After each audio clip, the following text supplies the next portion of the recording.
नहमदुहु व नुसल्ली अला रसूलिल करीम अम्मा बाद फ़ऊज़ बिल्लाहि समीउल अलीम मिनश शैतानिर रजीम अल्लाहुम्मा सल्लि अला मुहम्मदिन व अला आलि मुहम्मद।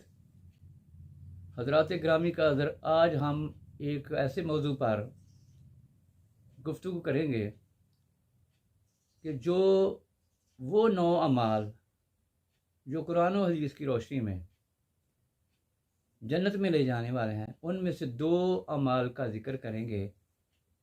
और उन 2 अमाल जो पहले हैं, उनमें पहले आती है आयतुल कुर्सी और दूसरे नंबर पे है सूरत मुल्क।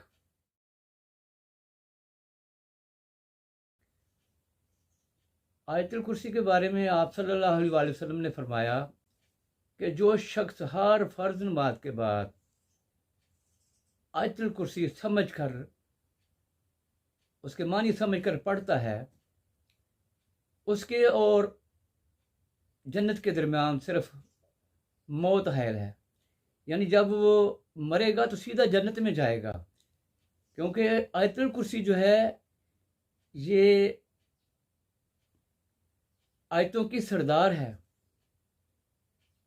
और इसकी बड़ी फजीलत आप सब ने बयान फरमाई है।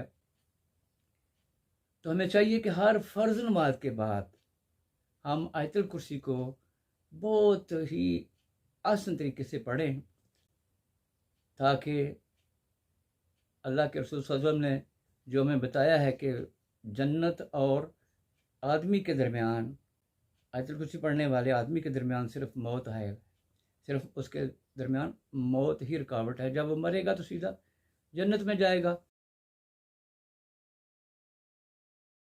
और दूसरे नंबर पे सूरह मुल्क, आप सल्लल्लाहु अलैहि वसल्लम ने फरमाया, कुरान पाक में एक ऐसी सूरत मुबारक है जिसकी 30 आयात हैं।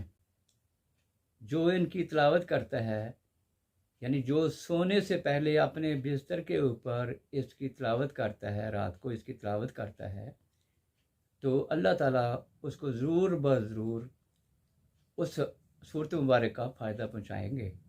ये सूरह मुबारक जब इंसान कब्र में जाएगा तो सूरत मुबारक जो है वो उसके ऊपर इस तरह उसको ढांप लेगी जिस तरह मुर्गी अपने चूज़ों को ख़तरे के वक्त ढांप लेती है।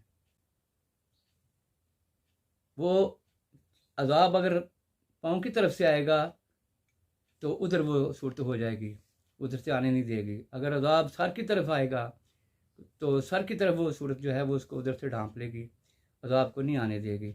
दाएं भी अगर अज़ाब आएगा तो ये बढ़ के आगे उसको रोकेगी, और अगर बाएं से भी अज़ाब आएगा तो इसको भी ये रोकेगी। तो अगर इंसान जो है उसकी कब्र जो है वो ठीक रही, कब्र का अज़ाब उसको ना हुआ, तो आगे वाले मामले भी अल्लाह ताला उसके आसान फरमा देगा। तो आज 2 अमाल, 9 अमाल में से 2 अमाल जो हैं इनको हमने पकड़ लेना है। पहला क्या है? आयतुल कुर्सी हर फ़र्ज़ नमाज के बाद लाजमी तौर पे बड़ी समझ के साथ समझ के पढ़ें। और दूसरे नंबर पे रोज़ाना रात को सूरत मुल्क जो है वो पढ़ें। तो अल्लाह ताला हमें इस पे अमल करने की तौफीक अता फरमाए, और इसमें जो आप सल्लल्लाहु अलैहि वसल्लम के ने जो बशारतें अता फरमाई हैं वो हमें भी समेटने की तौफीक अता फरमाए। वमा अलैना इल्लल बलागुल मुबीन। सदक़ल्लाहुल अज़ीम।